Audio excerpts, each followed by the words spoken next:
أعوذ بالله من الشيطان الرجيم. بسم الله الرحمن الرحيم. الحمد لله رب العالمين، وصلى الله على محمد وآله الطيبين الطاهرين. اللهم صل على محمد. گزشتہ درس میں ہم نے اقسام بحوث قرآن کے بارے میں گفتگو کی، جس کو تقریباً 9 قسموں میں تقسیم کیا تھا۔ اس میں سے پہلا اسماء قرآن اور تجزیہ قرآن، اجزاء قرآن، اور دوسرا نص قرآن اور مضمون قرآن۔ نص قرآن کے حوالے سے بھی ہم نے بیان کیا تھا کہ یہ بھی کچھ اقسام میں تقسیم ہو چکا۔ اس میں سے تقریباً 9 مباحث کے بارے میں نص قرآن میں گفتگو کی، جس میں سے پہلا جو ہے نا شمولیت قرآن ہے، اور دوسرا جو بحث ہے وہ خلود قرآن ہے۔ آج خلود قرآن کے بارے میں ہم گفتگو کریں گے۔ خلود قرآن یعنی قرآن جو ہے نا پروردگار عالم نے نسل آنے والے جو اجیال ہیں ان کے لیے مشعل راہ اور مرجع کے طور پر تا قیامت تک قرآن کو رکھا۔ اس حوالے سے مختلف شواہد ذکر کیا ہے یہاں پہ، ان میں سے سب سے قرآن کی آیات اور مندرجات کی نوعیت کے حوالے سے، اور ساتھ میں مغرب کے جو مستشرقین فلاسفر ہیں ان کے کلاموں کی روشنی میں بیان کیا ہے۔ اور اس کے بعد جو تیسری جو بحث ہے وہ جری اور تطبیق کے حوالے سے ہے، اور انشاءاللہ ہم ان میں سے ہر ایک کے اوپر ساتھ یہاں پہ عبارات پڑھ کے ان کو تطبیق کریں گے۔ شمولیت قرآن کے حوالے سے ہماری گفتگو ہو گئی۔ آج مبحث ثانی خلود قرآن کے حوالے سے ہے۔ ان خلود القرآن بمعنى انه نزل ليبقى اي ليكون منارا ومرجعا للاجيال المتعاقبہ، یعنی قرآن کا جو دائمی ہونا اور ابدی ہونا، اس کا معنی یہ ہے کہ یہ آنے والے جو لوگ ہیں، آنے والی جو نسل ہے، ان کے لیے مشعل راہ اور مرجع کے طور پر ہے۔ ولا يختص بجیل نزوله او بفترہ معینہ، اور یہ قرآن جو ہے جس وقت نازل ہو گئے ہیں یا کسی خاص معین زمانے کے لیے نہیں ہے، بلکہ یہ تا قیامت تک کے لیے جو ہے نا کیا ہے جی، یہ مشعل راہ ہے اور مرجع ہے۔ وَهُنَاكَ عِدَّةُ أُمُورٍ تَشْهَدُ بِذَلِكَ، یعنی کئی چیزیں اس پر گواہ ہیں۔ الاول طبیعت آیاتہ و محتویاتہ، اس میں سے سب سے پہلا جو اس کے اوپر گواہ ہے وہ یہ کہ قرآن کی آیات اور مندرجات کی نوعیت ہے۔ فَهُوَ بَيْنَ آیَاتٍ مُرْتَبِطَةٍ بِالْعَقَائِدِ الصَّحِیحَةِ وَبَيْنَ دَعْوَةٍ إِلَى مَكَارِمِ الْأَخْلَاقِ وَبَيْنَ تَشْرِيعَاتٍ فِي مُخْتَلِفِ الْمَجَالَاتِ مُنْسَجِمَةً مَعَ الْفِطْرَةِ الْإِنسَانِیَّةِ، یعنی قرآن کی آیات اور مندرجات اس چیز کو بیان کرتا ہے کہ یہ ایسے عقائد پر مشتمل ہے اور ایسے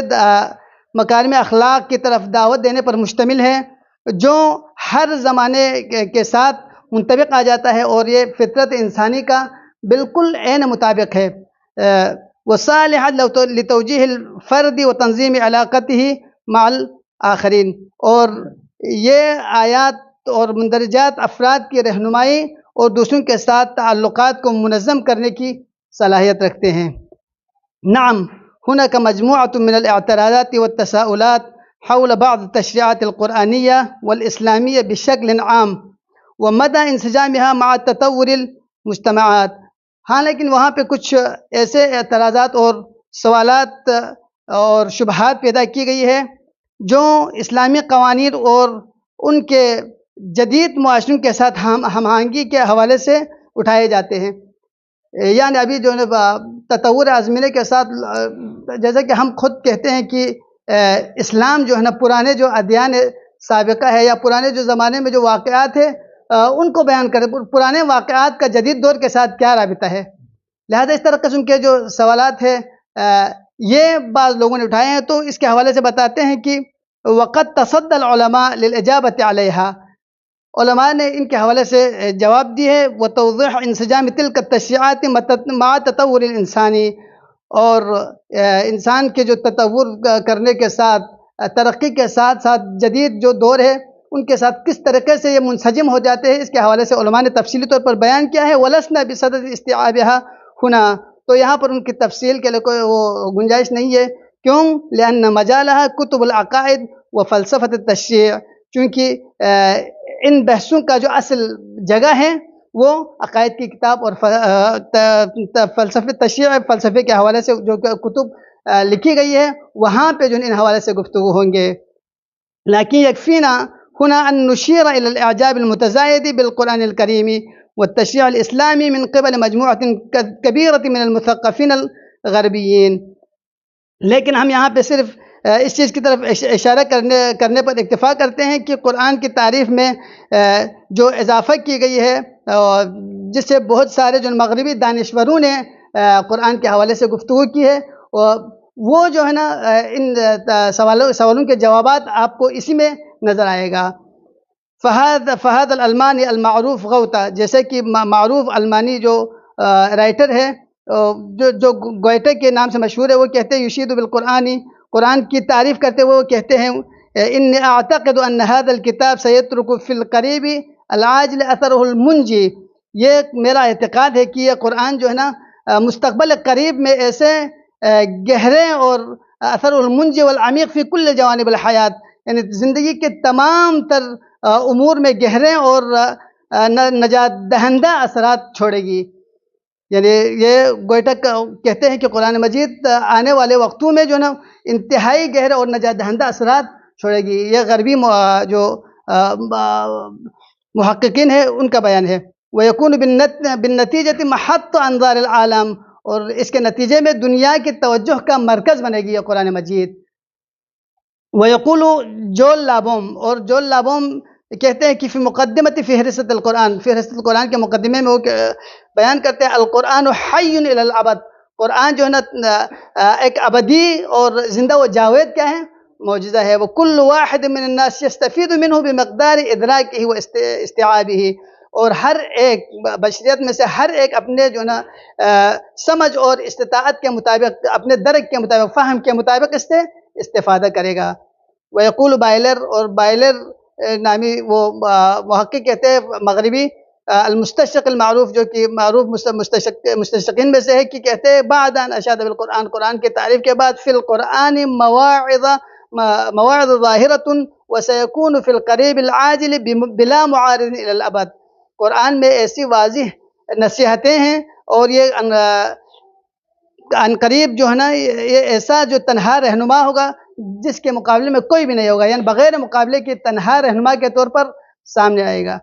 وَكُلُّ شَخْصٍ يَتَّبِعُ الْقُرْآنُ جَيِّدًا سَتَكُونُ حَيَاتُهُ مُطْمَئِنَّةً وَمُمْتَازَةً وَمِثَالِيَةً، اور جو بھی قرآن کے حق کے اتباع کرے، قرآن کی پیروی، صحیح معنوں میں قرآن کی پیروی کریں، تو اس کی جو زندگی ہے وہ مطمئن زندگی اور ممتاز اور مثالی زندگی ہوں گے۔ یعنی یہ بائلر جو معروف مستشرق ہے اس کا بیان ہے قرآن کے حوالے سے۔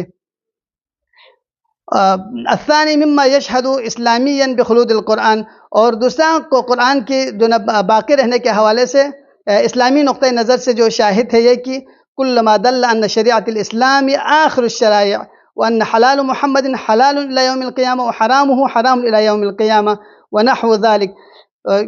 تو اسلامی نقطۂ نظر سے قرآن کا جو دائمی ہونا اور باقی رہنے کے حوالے سے یہ کہ شریعت محمدی اور شریعت اسلام جو ہے یہ ایک ابدی شریعت ہے، جس کے بارے میں روایت میں ہے کہ حلال محمد حلال الی یوم القیامہ وحرامہ حرام الی یوم القیامہ، یعنی پیغمبر نے جس چیز کو حلال کیا ہے وہ تا قیام قیامت تک حلال رہے گا، اور جس چیز کو حرام کیا ہے وہ تا قیام قیامت تک حرام رہے گا۔ حیث من الواضح ان القرآن هو الثقل الاکبر الذي تضمن كثيرا من اصول الاسلام وتعاليمه وتشريعاته، فمن دوام الاسلام وخلوده نعرف دوام القرآن وخلوده۔ اور دوسرا ہے کہ قرآن جو ہے اس چیز میں واضح طور پر بیان کیا کہ قرآن جو ہے ایک ثقلین میں سے ثقل اکبر ہے، جسے ان نتارکم فیکم الثقلین، جیسے پیغمبر گرامی اسلام نے اپنے وصیت میں فرمایا تھا، اس میں سے ثقل اکبر قرآن ہے جس میں اسلام کے جو اکثر اصول، تعلیمات اور قوانین موجود ہے۔ تو جب تک یہ اسلام کی تعلیمات، اصول، قوانین موجود ہیں تو اس کا مطلب ہے قرآن بھی جو ہے نا اسی طرح باقی اور دائم رہے گا۔ الثالث ومما يشهد أيضا بخلود القرآن النصوص الكثيرة في السنة التي تأمر المسلمين. اور تیسری جو شواہد میں سے جو تیسرا جو شہود ہے وہ یہ کہ سنت نبوی میں موجود جو نصوص ہے، نص ہے، روایات ہیں، وہ اس چیز پر دلالت کرتا ہے کہ مسلمانوں کو پیغمبر گرامی اسلام نے جو ہے نا حکم دیا ہے بالأخذ بالقرآن والتأمل فيه وعظمته ونحو ذلك، قرآن کو اخذ کرنے کے حوالے سے، قرآن کے ساتھ متمسک رہنے کے حوالے سے، قرآن میں تأمل کرنے کے حوالے سے، اور قرآن کی عظمت کے حوالے سے پیغمبر گرامی اسلام کے بہت سارے روایات ہیں. یہ بھی جو ہے نا اس چیز پر دلیل ہے کہ یہ ابدی اور ہمیشہ رہنے والی کتاب ہے. ويقف في مقدمتها حديث الثقلين المروي بطرق عديدة والمسلم عند جميع المسلمين. اور ان میں سر فہرست جو ہے نا وہ حدیث ثقلین ہے جو مختلف طرق سے روایت کی گئی ہے، اور تمام مسلمانوں کے تمام فرق کے درمیان کیا ہے جی، یہ مسلم ہے. حيث تضمن وصية النبي صلى الله عليه وآله وسلم للمسلمين بأجيالهم المتعاقبة بالتمسك بالكتاب والعترة، جو کہ پیغمبر گرامی اسلام صلی اللہ علیہ وسلم کی وصیت پر مشتمل ہے، جو کہ آنے والے نسلوں کو ان کے ساتھ متمسک رہنے کے حوالے سے لوگوں کو برانگیختہ کرتا ہے یہی روایت. وعن امیر المؤمنین علیہ السلام قال سمعت رسول اللہ صلی اللہ علیہ وآلہ وسلم یقول انها ستكون فتن. اور امیر المؤمنین علیہ السلام سے روایت کی ہے کہ آپ نے رسول اللہ صلی اللہ علیہ وسلم سے سنا کہ عنقریب فتنہ آنے والی ہے. تو قلت وما المخرج منها یا رسول اللہ، آپ نے فرمایا کہ اس سے نکلنے کا راستہ کیا ہے؟ تو رسول اللہ نے فرمایا قال کتاب اللہ، خدا اللہ کی جو ہے کتاب ہے، قرآن ہے. فیہ خبر ما قبلکم وما بعدکم، جس میں تمہارے پہلے کی خبر اور تمہارے بعد کی خبر ذکر ہوئی ہے. وحکم ما بینکم، اور تمہارے درمیانی جو معاملات ہیں ان کے بارے میں فیصلہ ہوا ہے اسی قرآن مجید میں. وَهُوَ الْفَصْلُ لَيْسَ بِالْحَزْلِ، اور یہ قرآن کیا ہے جی، فیصلہ کرنے والی ہے، ہر چیز کو بیان کرنے والی ہے. لَيْسَ بِالْحَزْلِ، کوئی مذاق نہیں ہے. هُوَ الَّذِي لَا تُزِيغُ بِهِ الْأَهْوَاءُ، اور یہ قرآن جس کی موجودگی میں خواہشات گمراہ نہیں کرتی. یہ قرآن مجید جو ہے نا، قرآن مجید کی موجودگی میں خواہشات گمراہ نہیں کرتی. وَلَا تَشْبَعْ مِنْهُ الْعُلَمَاءُ، اور علماء اس سے جو ہے نا سیراب نہیں ہوتے. وَلَا يَخْلُقُ عَنْ كَثْرَةِ رَدٍّ، اور بار بار پڑھنے سے کتاب پرانی ہونے والی کتابوں میں سے نہیں ہے. وَلَا تَنْقَضِي عَجَائِبُهُ، نہ اس کے عجائبات جو نا ختم ہونے والی ہے. وفی حدیث عن الامام موسیٰ بن جعفر علیہ السلام، اور امام موسیٰ بن جعفر علیہ السلام سے بھی حدیث مروی ہے کہ ان رجلا سأل ابا عبداللہ علیہ السلام، ایک شخص نے ابا عبداللہ علیہ السلام سے سوال کیا کہ ما بال القرآن لا يزداد عند النشر والدرایة الا غضاضا، یہ کیا وجہ ہے قرآن کو جتنا جو ہے نا اس کو پڑھے، جتنا اس کا مطالعہ کریں تو اس میں جو ہے تازگی برقرار رہتی ہے، کیا وجہ ہے؟ ہمیشہ یہ ایسا لگتا ہے کہ یہ جدید کوئی شے اس میں موجود ہے. تو فقال علیہ السلام، آپ نے فرمایا لأن اللہ لم ينزله لزمان دون زمان ولا للناس دون ناس، چونکہ اس کو خداوند عالم نے کسی خاص زمانے کے لیے دوسرے زمانے کے بغیر، اور خاص لوگوں کے لیے دوسرے جو آنے والے لوگ، ان کے لیے آنے والے لوگ ہیں ان کے علاوہ ان کے لیے نازل نہیں کیا ہے. فهو في كل زمان جدید، بلکہ یہ ہر زمانے، آنے والے ہر زمانوں کے لیے بھی یہ کیا ہے، منطبق ہے. یعنی ہر، چاہے جو گزر چکے ہیں ان کے لیے بھی ہے، جو حال میں موجود ہے ان کے لیے بھی، اور آنے والے لوگوں کے لیے بھی شامل ہے. وَعِنْدَ كُلَّ قَوْمٍ غَضَّ إِلَى يَوْمِ الْقِيَامَةِ، اور یہ تا قیامت تک جو بھی جتنے بھی قوم آ جائے گی ان سب کے لیے قرآن تر و تازہ رہے گا. وفی حدیث للامام علی علیہ السلام فی نہج البلاغہ فی ذم بعض الازمنتی، امیر المومنین علیہ السلام کا نہج البلاغہ میں جو حدیث ذکر ہوا ہے بعض زمانے کی مذمت کے بارے میں، تو فرمایا کہ یأتی علی الناس زمان لا یبقى فیہم من القرآن الا رسمہ، لوگوں میں ایک ایسا زمانہ آ جائے گا جس میں قرآن کے سوائے نقش و کتابت کے علاوہ باقی چیز نہیں رہے گی. ومن الاسلام الا اسمہ، اور اسلام کا صرف نام رہے گا، باقی حقیقی اسلام جو ہے نا باقی نہیں رہے گا. تو فإن ذم هذا الزمان الذي لا يهتدي أهله بالقرآن یعنی ان القرآن انزل لیکون مصدر ہدایہ فی کل زمان. بس اس مذمت سے یہ سمجھ میں آ جاتا ہے کہ قرآن جو ہے کسی خاص زمانے کے لوگوں کے لیے باعث ہدایت نہیں ہے، بلکہ ہر زمانے کے لوگوں کے لیے مصدر ہدایت اور منبع ہدایت ہے. الرابع من الشواهد على خلود القرآن ومرجعيته الدائمة للمسلمين ما ورد عن أهل البيت عليهم السلام من ضرورة عرض الروايات على القرآن. اور چوتھی جو شواہد ہے وہ قرآن کے ابدی ہونے کے حوالے سے کہ اہل بیت علیہ السلام کی طرف سے جو ہدایات کی گئی ہے مسلمانوں کے لیے، کہ آپ نے فرمایا کہ جب کوئی ایسا روایت آپ کو نظر آ جائے تو اس صورت میں اس روایات کو قرآن کے ساتھ منطبق کریں، قرآن کے ساتھ رکھیں. اگر وہ قرآن کے مطابق ہو تو اس صورت میں اس روایت کو لے لیں، اگر قرآن کے مطابق نہ ہو تو اس روایت کو جناب چھوڑ دے، ترک کر دے. یا اس طرح سے حدیث میں اذا جاءکم عنی حدیث فاعرضوه علی کتاب اللہ، اگر مجھ سے منسوب کر کے کوئی ایسی روایت آپ لوگوں کے سامنے آ جائے تو اس کو کیا کرنا ہے؟ فما وافق کتاب اللہ، کتاب اللہ کے ساتھ اگر موافقت ہو تو فاقبلوه، اس کو آپ قبول کریں. وما خالفہ فاضربوه به علی الحائط او علی الجدار، اگر قرآن کے مخالف ہو تو اس کو دیوار کے ساتھ دے ماریں. اس طریقے سے ذکر ہوا ہے. ما خالف کتاب اللہ فهو زخرف او باطل، جو قرآن کے مخالفت وہ روایت قرآن کے ساتھ مخالفت رکھتی ہو تو اس صورت میں وہ کیا ہے جی؟ بناوٹی اور بے وقعت ہے اور باطل ہے. وفی بعضها الامر بالاخذ النص الموافق للکتاب العزیز، بعض روایت میں بالکل یہ بھی آیا ہے کہ جو قرآن کے ساتھ، قرآن کے نص قرآن کے ساتھ موافق ہو اس کو آپ لے لیں، باقیوں کو آپ ترک کر دیں. ما یؤکد دوام مرجعیت القرآن و ہدایتی للاجیال المتعاقبہ، اور یہ جو آنے والی جو نسل ہے ان کے لیے ہدایت اور ان کے لیے مرجعیت کے دوام کے اوپر کیا ہے؟ یہ دلیل ہے. اس کے بعد جو مبحث ثالث ہے، اقسام ہے، اس میں سے نص قرآن اور مضمون قرآن کی جو ہم نے 9 بحثوں میں اس کو تقسیم کیا تھا. ایک شمولیت قرآن، اور دوسرا خلود قرآن، اور تیسرا جری و تطبیق. تضمنت كثير من النصوص بیان و اسباب نزول بعض الآیات والسور، بہت سارے جو نصوص قرآن کے جو ہے نا اسباب نزول کو بیان کرنے پر مشتمل ہے. اسباب آیات اور صورتیں ایسی ہیں جو اسباب نزول کو بیان کرنے پر مشتمل ہے. والتي قد يبدو منها اختصاص الآية والسورة بحادثة معينة كانت هي سبب نزولها وهو ما لا ينسجم مع ما تقدم من خلود القرآن. تو یہاں پر یہ یعنی جب اسباب نزول بیان ہوا ہو تو اس صورت میں اسے یہ ظاہر ہو جاتا ہے کہ یہ قرآن کی خاص اسی حادثہ یا اس خاص جو واقعے کے ساتھ مختص ہے. تو وہ ما لا ينسجم مع ما تقدم من خلود القرآن، تو یہ قرآن کا ابدی ہونا اور باقی و دائمی ہونے کے ساتھ ہم آہنگ نہیں ہوتا. جب ایک شان نزول بیان ہوا ہو تو ایسا لگتا ہے کہ یہ جو نا اسی وقت کے لیے ہی یہ جو نا آیت نازل ہو گئی تھی، لہٰذا آنے والے دور میں اس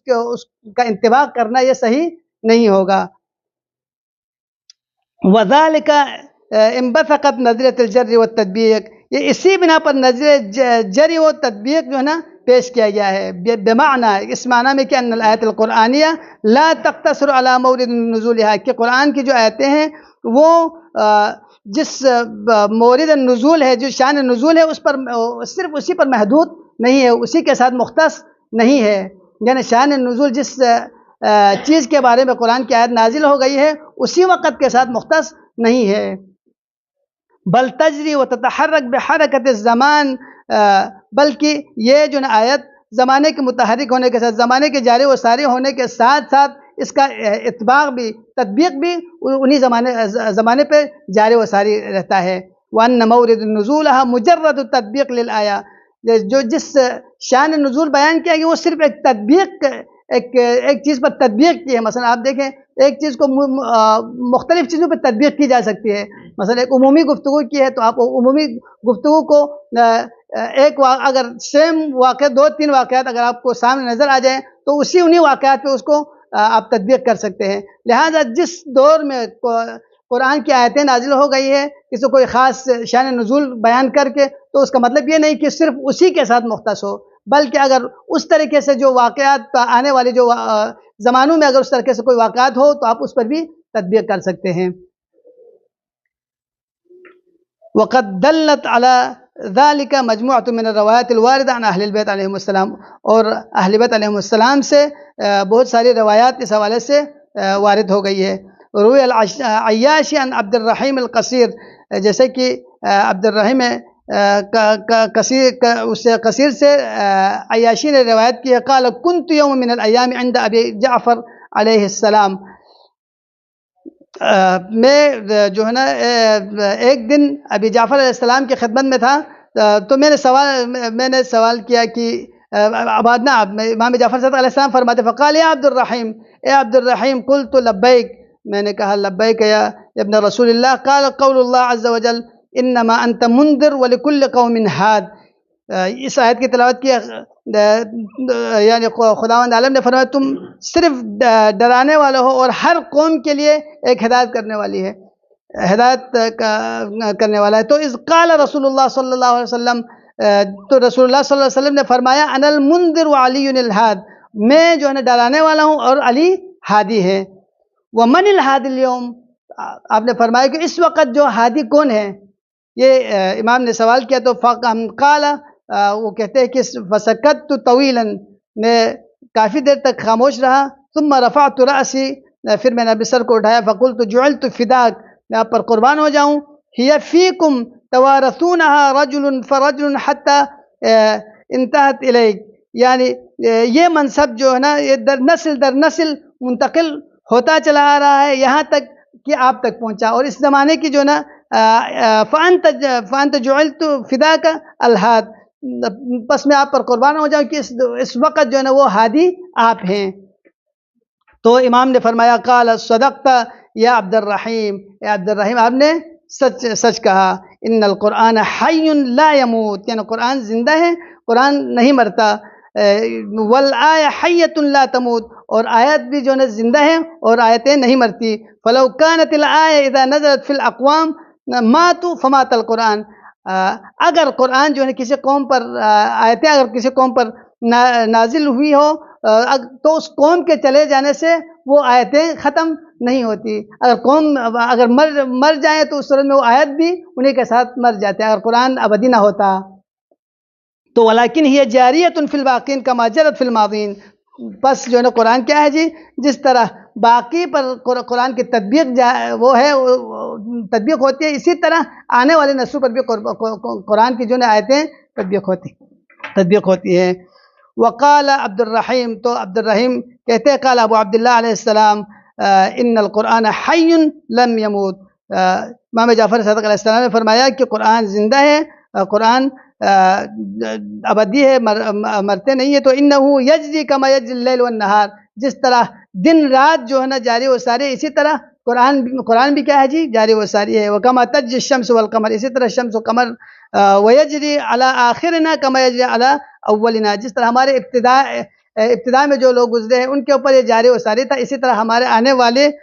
والے لوگوں پر بھی یہ کیا ہوگا جی، جاری و ساری رہے گا۔ یعنی قرآن ایک زمانے کے ساتھ یا ایک خاص واقعے کے ساتھ مختص نہیں ہے۔ وفی الکافی عن الصادق علیہ السلام، یعنی اور کافی میں امام جعفر صادق علیہ السلام سے روایت مروی ہے کہ انہو قال لعمر بن یزید لما سألہ عن قوله تعالی، جب اللہ تعالیٰ کی ایک جو قول ہے والذین یصلون ما امر اللہ به ان یوصل، یعنی اللہ نے جن لوگوں کو قائم رکھنے کا حکم دیا ہے، والذین یصلون ما امر اللہ به ان یوصل، پروردگار نے جن لوگوں کے ساتھ جو ہے نا رشتہ اور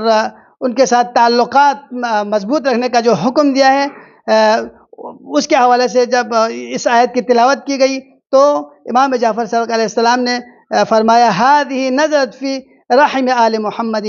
یہ آل محمد کی قرابت کے بارے میں نازل ہوئی ہے، وقد تکون فی قرابتک، اس کے بعد آپ نے یہ بھی فرمایا اور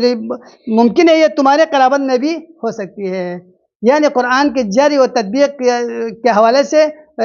کوئی خاص زمانہ مختص نہیں اور کوئی خاص شخص مختص نہیں ہے. ثم قال فلا تکونن مما یقول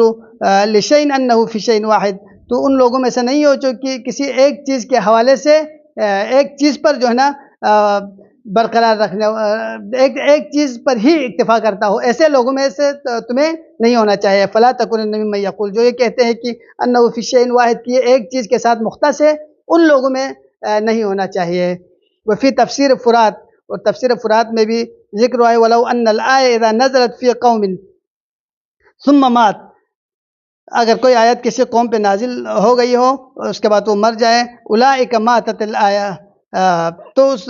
لما بقی من القرآن شیء، اگر ان کے ساتھ جو نا قرآن کی آیت بھی ختم ہو جائے تو قرآن میں سے کوئی چیز باقی نہیں رہتی. ولکن القرآن یجزی اولہ علی آخرہ ما دامت السماوات والارض، بس قرآن جس طرح پہلے لوگوں کے ساتھ جاری و ساری، اسی طرح جب تک زمین و آسمان موجود ہے اس وقت تک یہ قرآن بھی جاری و ساری ہے. وَلِكُلِّ قَوْمٍ آیَةٌ يَتْلُوهَا هُمْ مِنْهَا مِنْ خَيْرٍ أَوْ شَرٍ، یعنی ہر قوم میں جس میں شر کے حوالے سے ذکر ہو، خیر کے حوالے سے ذکر ہو، وہ جو نا تمام جو نا اقوام جو گزر چکے ہیں، موجود ہے، جو آنے والے، ان سب پہ جو نا اس قرآن کا اطلاق اور قرآن کی تطبیق رہے گی. یعنی یہ ابدی اور دائمی ہے، ختم ہونے والی نہیں ہے. وَهُنَاكَ الْعَدِيدُ مِنَ النُّصُوصِ الْأُخْرَى الَّتِي تُشِيرُ إِلَى ذَلِكَ، بہت سارے ایسے نصوص ہیں جو اس چیز کی طرف اشارہ کرتی ہے. وَلَكِنْ لَا بُدَّ أَن نُشِيرَ إِلَى أَنَّ هَذِهِ النُّصُوص لَا تَعْنِي عَدَمُ نُزُولِ بَعْضِ الْآيَاتِ فِي شَخْصٍ أَوْ فِئَةٍ خَاصَةٍ، لیکن ان روایت میں جو دائمی ہونے کے حوالے سے ذکر کیا ہے تو اس عمومیت کا مطلب یہ ہرگز نہیں ہے کہ جو ہے نا بعض آیات خاص شخص اور خاص گروہ کے بارے میں نازل نہیں ہوئی ہو. یعنی بعض آیتیں ایسے ہیں جو کسی خاص شخص اور خاص لوگوں کے لیے بھی نازل ہو گئی ہے. آپ ان آیتوں کو یہ نہیں کہہ سکتے. یہ بھی ہے جو ہے کیا کہہ سکتا، جس طرح باقی قرآن کی باقی آیتیں ہر ایک پر انطباق آ سکتی ہے، لہٰذا یہ آیتیں بھی خاص جو نا دائمی اور آنے والے تمام لوگوں کے اوپر منطبق ہو سکتی. ایسی بات بھی نہیں ہے، بلکہ بعض آیتیں مختص ہے بعض لوگوں کے ساتھ، بعض واقعات کے ساتھ، جیسے کہ لِتَمَيُّزَ عَنْ غَيْرِهِمْ بِبَعْضِ الْمُمَيِّزَاتِ، تاکہ ان آیتوں کے ذریعے جو خاص لوگ ہیں ان کو باقی لوگوں کے ساتھ تمیز کر سکے. جیسے کہ اس مثل قوله تعالیٰ، اللہ تعالیٰ کے جو قول کا کلام ہے اس میں وَمَا كَانَ اللَّهُ لِيُعَذِّبَهُمْ وَأَنْتَ فِيهِمْ وَمَا كَانَ اللَّهُ مُعَذِّبَهُمْ وَهُمْ يَسْتَغْفِرُونَ، جیسے کہ پیغمبر گرامی اسلام کے حوالے سے یہ آیت ہے کہ جب تک آپ ان کے درمیان میں موجود ہیں ان کے اوپر عذاب نازل نہیں ہوں گے. یہ پیغمبر کی جو ہے نا عظمت ہے، پیغمبر کا شان ہے، جس کے بارے میں خداوند عالم نے پیغمبر کے ساتھ مختص کیا کہ